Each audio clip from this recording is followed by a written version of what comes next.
Students, हम हमारा video continue करते हैं 6th स्टैंडर्ड के अंदर साइंस में चैप्टर नंबर 5 लास्ट पार्ट है हमारा।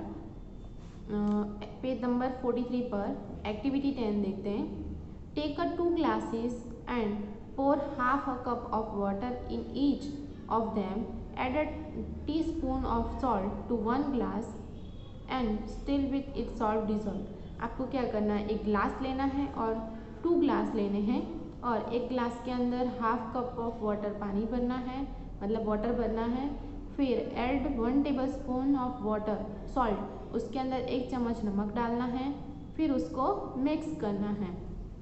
फिर आपको देखना है कि पानी के अंदर वो डिजॉल्व होता है या नहीं होता है, मिक्स होता है या नहीं होता है। Go on editing salt 1 teaspoon at a time till the solution saturated. आपको जब तक वो पानी के अंदर नमक नहीं डिजॉल्व होता है तब तक एक एक चम्मच करके उसको डिजॉल्व करते रहना है। Record number of spoons of salt then dissolve in water in table 5.2। आपको क्या करना है, ऐसे ही करते जाना है। ग्लास के अंदर वाटर लेना है, फिर उसके अंदर 1 चम्मच नमक डालना है, फिर उसको मिक्स करके डिज़ोल्व करना है। अगर वो मिक्स हो जाता है वापस 1 चम्मच डालो। ऐसे कितनी चम्मच डिज़ोल्व होती हैं वो आपको सॉल्ट में 5.2 टेबल जो दिया है उसके अंदर नोट डाउन करना है। Now repeated the same activity with sugar.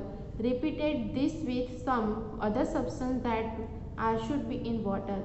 वैसे ही आपको जैसे नमक के अंदर किया वैसे शुगर में करना है और बाकी का भी कर सकते हो आप। वाटर के अंदर अलग अलग सब्सटेंस का यूज़ करके ऐसे डिज़ोल्व कितने स्पून तक होता है वो आप यहाँ पे नोट डाउन करना है।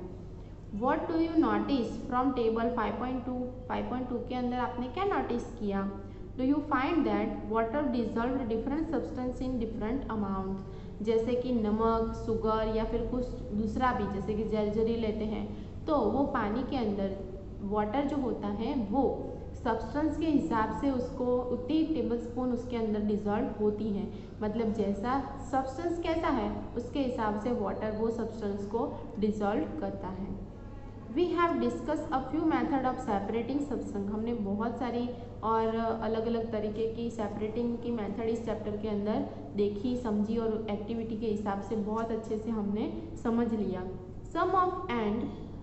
Some of the method of separation present in this chapter are also used in science laboratory.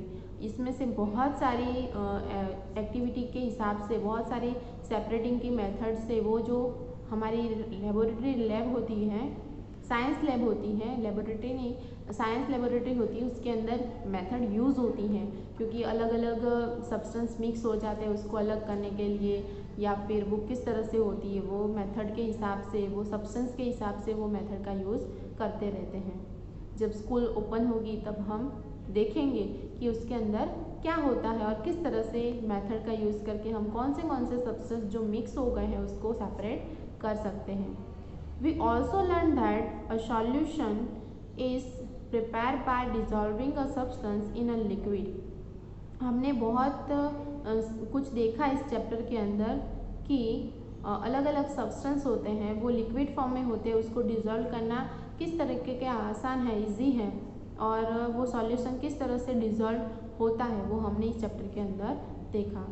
A solution is said to be a saturated in can not dissolve more of the substance in it. मतलब कि water होता है उसके अंदर जितनी quantity में हम लेते हैं उसके वाटर और सब्सटेंस के हिसाब से उसमें डिज़ोल्व होता है, सेचुरेटेड होता है। मतलब कि हमने वो पानी की प्यास वाला एग्जाम्पल लिया था कि हमें प्यास लगती है तब हम 1 गिलास 2 गिलास पीते हैं, फिर धीरे धीरे हमारी जो संतृप्त होता है, मतलब कि हमारी इच्छा होती है पानी पीने की वो कम होती जाती है। फिर एक टाइम ऐसा आता है कि बस अब मेरे से पानी नहीं पिया जाएगा या अब मेरे से खाना नहीं खाया जाएगा, मेरी इतनी ही कैपेसिटी थी, उसके हिसाब से ही होता है।